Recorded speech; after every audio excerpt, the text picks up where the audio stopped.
Hi everyone, it's time to replant my succulent bird bath.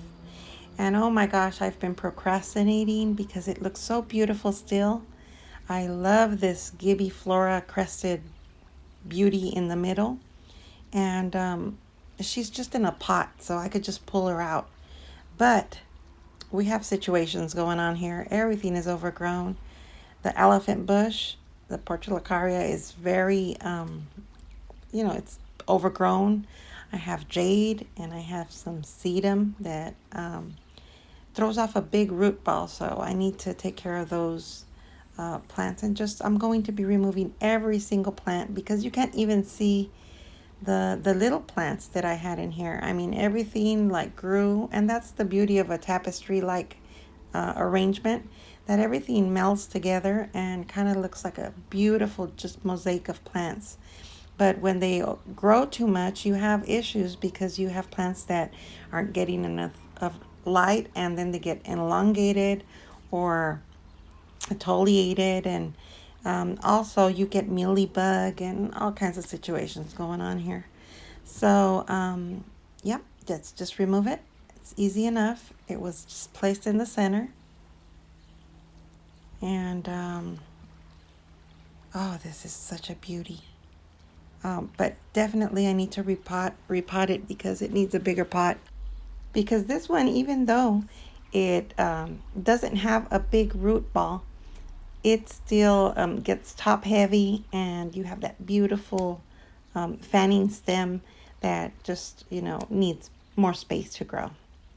So I'll be doing that, repotting this cutie pie, and just delving in here and seeing what we can do here, removing every single plant and just refreshing it with new plants that I have in my other containers. I've been keeping that in mind so that when the time came, I would have enough plants to put in here. So, all right, let's get started.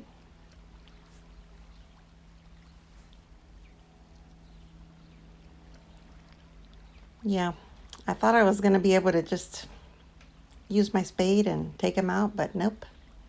I had to use my muscles.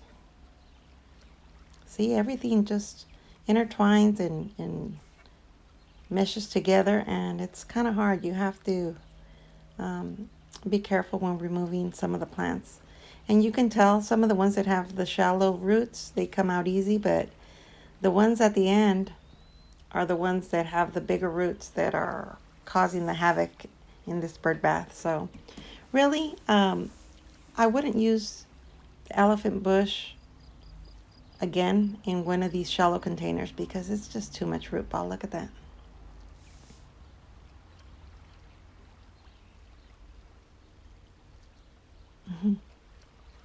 Yeah, so, oh my goodness, the sedum has so much root. And it looks a little bit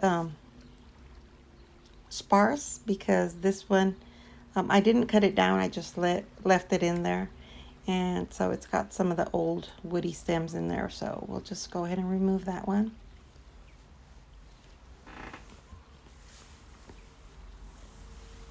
And there you go. See, look at that elephant bush. And you know what? I was surprised that the sempervivums, um, they didn't do too good here because they were getting, I guess, too much sun, and some were getting too little sun. But um, they give off a big root ball, so yeah, they're better off on their own. So here I've placed the thriller, which is the centerpiece of the arrangement. And I opted not to change the dirt. I'm just going to refresh it with potting soil. And this is just garden soil. It's not even cactus soil because the cactus soil that it had was very dry, very holds no moisture at all. So it has a lot of perlite, and that's very good for your succulents. But I find that if I mix a little bit of the garden soil, you get some of the good stuff with some of the cactus good stuff. So it works great for me. So what I'm going to be doing, I'm just going to be adding a little bit soil when I'm when I'm placing these new plants. And as for these, I went ahead and cut them. I am using them as cuttings because they were just too long, and that's not very attractive. And when you have an arrangement like this, you want it to start compact. You want everything to start kind of at the same level of growth so that it lasts beautiful and it grows together and it just becomes a tapestry. Because if you have a plant that's overgrown already, you're going to have an issue. You're going to have to go in there, pull it out, and make a mess and maybe damage some of the other plants. So that's one thing to keep in mind when you're repotting an arrangement, is to kind of start at the same level of growth so that everything just grows beautifully together. I also cut the jade for parts and I'm sticking them in here. I know jade is so resilient, so awesome that there's no problem at all. I just cut them, stuck them in there where I wanted them, and keeping in mind that this is an arrangement that is a 360 arrangement, you will be able to see it from all sides. So I want to be as symmetrical as I can. Of course, the front is going to have the spiller part because that's the part that I'm going to be seeing more. But as I walk to the backyard, I'm going to be able to see the backside. So I really want everything to look beautiful and to have a cohesion and kind of a symmetry. You don't have to put the exact same plants on either side, but just make sure they have kind of the same either color or the same texture, and that'll just turn out great. Well, I tested this mini blue chalk sticks, and I love them. They have not grown a lot. They are staying compact, so I went ahead and put them here, and I think they're going to add just a beautiful pop of color. I love blue in arrangements of succulents because it just brings out the hues of all the other succulents, which is awesome.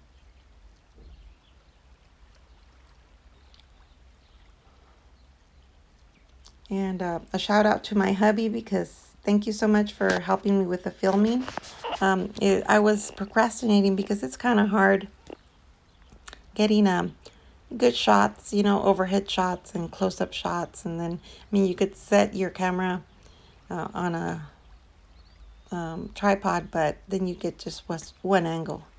So I wanted a multitude of angles so that I could show you kind of what I was doing.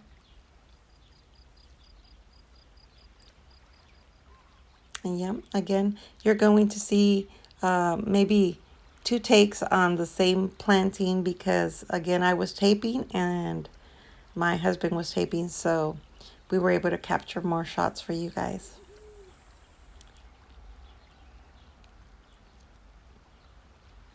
Here I am just filling it.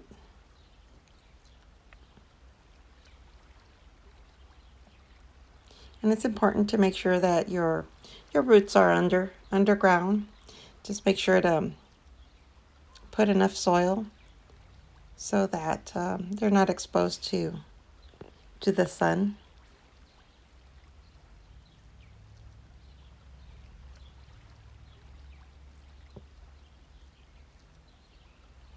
Wow, it is looking good.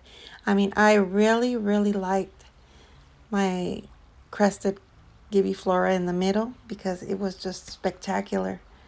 But this one is also a gibiflora, but it's not crested. It's just in rosette form, and it is gorgeous too.